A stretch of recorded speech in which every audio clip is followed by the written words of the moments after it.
राधे राधे भक्त जैनों। अब आप सुनेंगे सिंह पराक्रम में राजा की खूब सुंदर गाथा।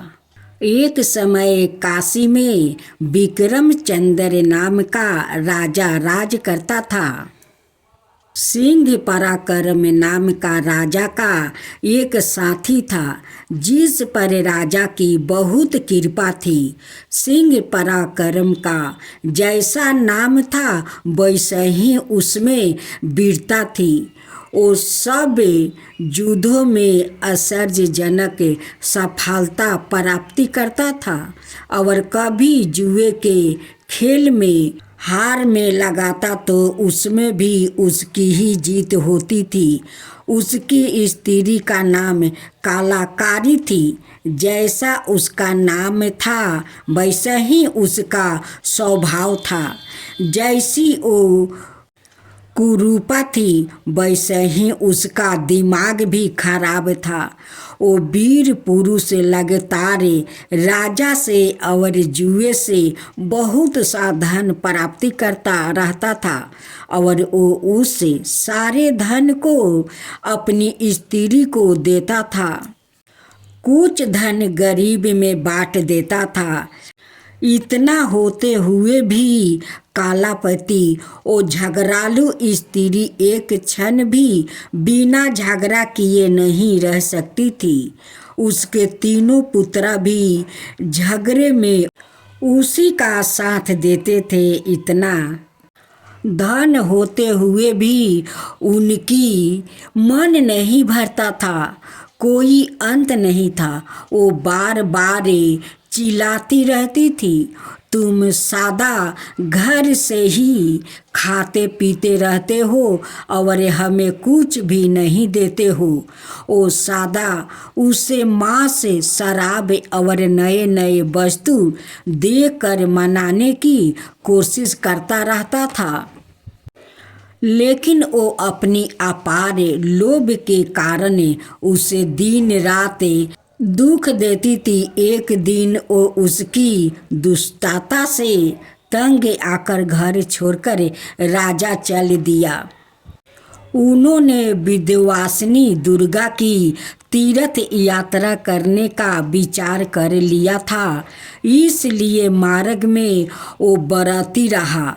जब वो रात को बिना भोजन किए राजा सो गया, भूखे सो रहा था, तब दुर्गा ने प्रसन्न होकर सपने में उसने कहा, मेरे बेटे उठो, काशी जाओ। वहाँ एक बहुत बड़ा बरगद का पेड़ है। उसकी जड़ को चारों ओर से खोदना, वहाँ तुमको खजाना मिलेगा। उस खजाने में तुम्हें एक मर्तमनी की छतरी भी मिलेगी।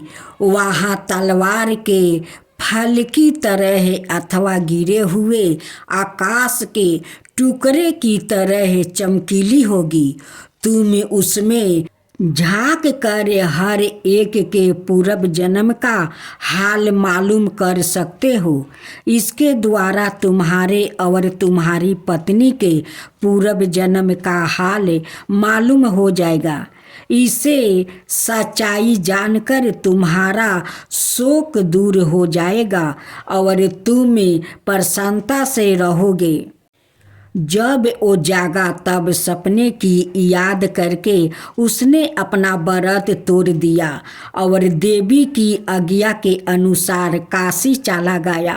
वहाँ उस पर्वत के वृक्ष की जड़ के पास खोदने से उसे वहाँ खजाना और तस्तीरी मिल गई। वो उसे पाकर बहुत प्रसन्न हुआ। उसने तस्तीरी में देखा तो मालूम हुआ कि उसकी स्त्री पहले जन्म में एक भयंकर सुकरी थी और वो सिंह था। उनकी पूर्व जन्म में कटुटर शत्रुता होने के कारण उन दोनों के बीच की तीरना को दूर करने का कोई उपाय नहीं था, इसलिए उसने अपना शोक और घबराहट छोड़ दिया और अपने लिए अलग स्थान बनवाकर उस खजाने के साथ रहने लगा। कलहकारी के पास धन तो पहले ही बहुत था। विंध्यवासिनी दुर्गा उसे एक गांव और उसकी गुजर बसर के लिए दे दिया। उसके पास धन और पराक्रम दोनों होने के कारण कई विवाह के प्रस्ताव उसके पास आया। उसने तस्तीरी द्वारा कई लड़कियों के पूर्व जन्म का हाल मालूम करके उन्हें त्याग दिया। अंत में उसने देखा कि एक लड़की पहले जन्म में सिंहनी थी। उसने उसके साथ अपना विवाह कर लिया। उस लड़की का नाम सिंह सिरी था और उसका स्वभाव भी सिंह पराक्रम का शाही था। अब यह दोनों मिलकर बहुत प्रसन्नता से रहने लगे। जब राजा और रानी ने यह आश्चर्यजनक कहानी सुनी तब उन्हें बहुत प्रसन्नता हुई और सिंह पराक्रम को उसकी सफलता पर बधाई दी। राजा काशी में आकर अपनी महल धन दौलत सब बना लिया। उस सिंहनी सिरी लड़की से विवाह करके राजा अपना संसार बसा लिया। हम देखते हैं कि तृष्णा और कलह से गृहस्थी बिगड़ती है और धैर्य पराक्रम और उदारता से मनुष्य अपनी गृहस्थी और अपने जीवन को बना सकता है। अब सुने एक राजा दानवीर की कथा। प्राचीन काल में नमूची नाम का एक बहुत प्रतापी और महान दानव था। यदि उसके शत्रु भी उससे मांगने आए तो वो उनको भी प्रत्येक वस्तु दान में दे देता था। उसने 10,000 बरस तक धुएं के ऊपर उल्टा लटका कर तपस्या की। इस पर प्रसन्न होकर ब्रह्मा ने उसे वरदान दिया था कि लोहा पत्थर और लकड़ी से उसे कोई हानि नहीं पहुंचाएगी। तब उसने इंद्र को कई बार जीत कर छोड़ दिया। यह देखकर कश्यप ऋषि ने देवताओं और दानवों में संबंधी करा दी। संधि होने पर दोनों ने विचार किया कि मिलकर क्षीर सागर का मंथन किया जाए और उससे रत्न और उत्तम वस्तुओं प्राप्ति की जाए। मंथर पर्वत से समुद्र का मंथन किया गया और उसमें से बहुत सी बहुमूल्य वस्तुओं प्राप्ति हुई। विष्णु ने लक्ष्मी को लिए और दूसरे देवताओं ने भी अपनी चाही हुई वस्तु ले ली। नमूची को ऊंचे सवार घोड़ा मिला। ब्राह्मण ने बची हुई सब वस्तुओं को देवताओं और असुरों में उनके इच्छा अनुसार बांट दिया। सबसे अंत में अमृत निकाला जिसे देवताओं ने चुरा लिया और इस पर फिर युद्ध छिड़ गया। इसमें एक असुर मारा गया। ऊंचे सवार घोड़े ने उसे सूंघ कर फिर जीवित कर दिया। इस घोड़े के होने से देवताओं के लिए दैत्य और दानवों का जीतना असंभव हो गया। इंद्र को निराश देखकर देवताओं के गुरु बृहस्पति ने उसे सलाह दी कि वो जाकर नमूची से वो घोड़ा मांगे। शत्रु होने पर भी वो देने से अस्वीकार नहीं करेगा और वो अपनी दानवीरता की कीर्तों को नष्ट नहीं करेगा जिसे उसने अपने जन्म से ही बनाए रखा है। इस पर इंद्र देवताओं के साथ नमूची के पास पहुंचा और उससे घोड़ा मांगा। दानवों के गुरु शुक्राचार्य ने उसे देने से मना किया। इस पर नमूची ने कहा, मैंने किसी भी मांगने वाले को नहीं लौटाया। मैं इंद्र को शत्रु होते हुए भी यह घोड़ा दूंगा और जीवित रहते हुए अपने यश पर कलंक नहीं आने दूंगा।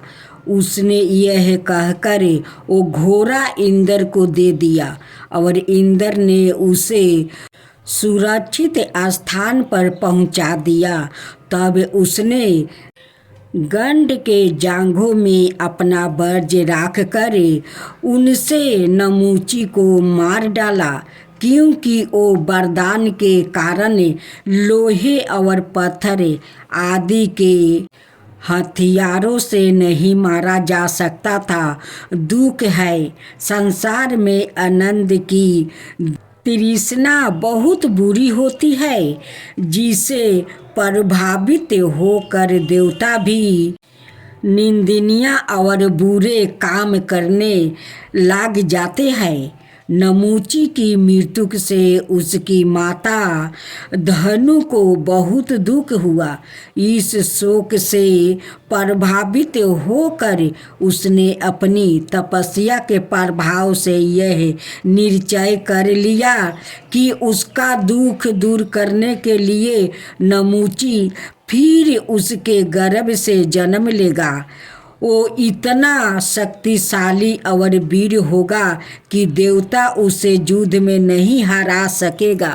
तब नमूची ने फिर अपनी माता के गर्भ से जन्म लिया और सबर शक्ति संपन्न होने के कारण उसका इस जन्म में परबल नाम हुआ। उसने भी तपस्या की और अपने दान से सादा मांगने वालों को संतोष किया। उसने इंद्र को सैकड़ों बार युद्ध में हराया।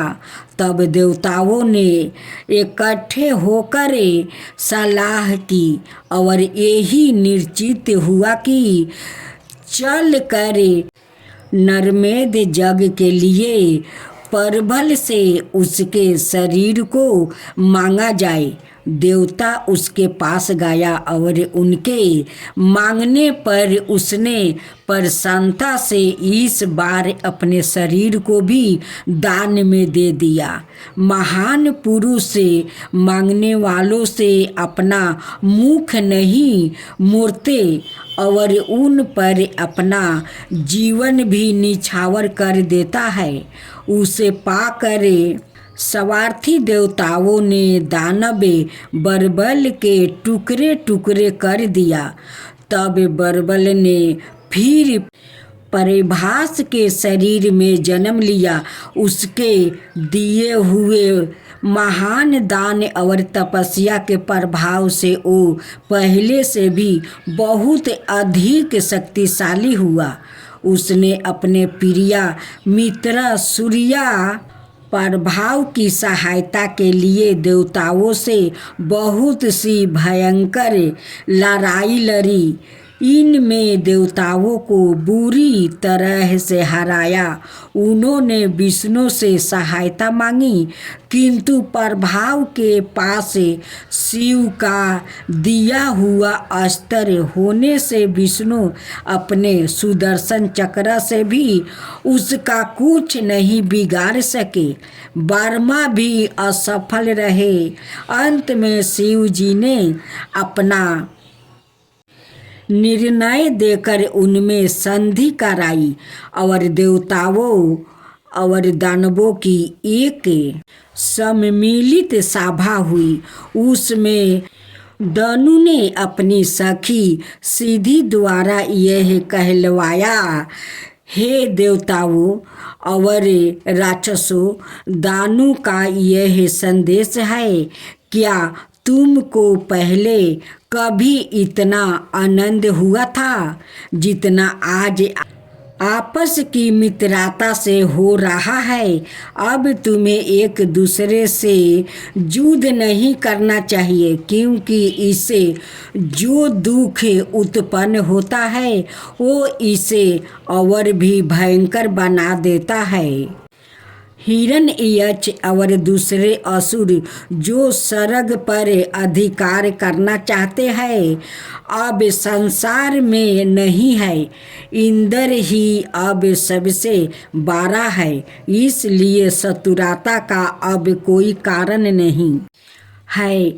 इसे समाप्त करके संसार को सुखी और संपन्न बनाओ। बृहस्पति ने इंद्र की ओर देखते हुए उत्तर दिया, देवता असुरों के विरोध कोई षड्यंत्र नहीं करना चाहते। जब तक असुर उनके विरोध शत्रुओं भाव ना दिखाए वो उनके साथ मित्रता से रहना चाहते हैं। इस पर दानवों के राजा, मैंने कहा, यदि असुरों के हृदय में शत्रुता होती तो नमूची मुर्दों को जिलाने वाले ऊंचे सवार को इंद्र को क्यों देता, बलबर अपने शरीर को देवताओं को क्यों देता? राजा बलि तीनों लोगों को विष्णु को देकर क्यों बंदी बनाता? क्या अयोदेह अपने शरीर को विश्वकर्मा को दे देता? असुर सदाए उदार रहे हैं, यदि उनके साथ छल ना किया जाए तो उनके हृदय में किसी के प्रति दुष्ट नहीं है। इस पर असुरों और देवताओं में संधि हो गई और उन्होंने एक दूसरों को अपने गले से लगा लिया। देवताओं ने परभास के मित्र सूर्य प्रभाव को मनुष्य होते हुए भी विद्याधरों का राजा बनाया। दानव राज नमूची के पराक्रमी होने के साथ साथ उदार और दानी बनने रहने से देवताओं और दानवों का झगड़ा समाप्त हुआ।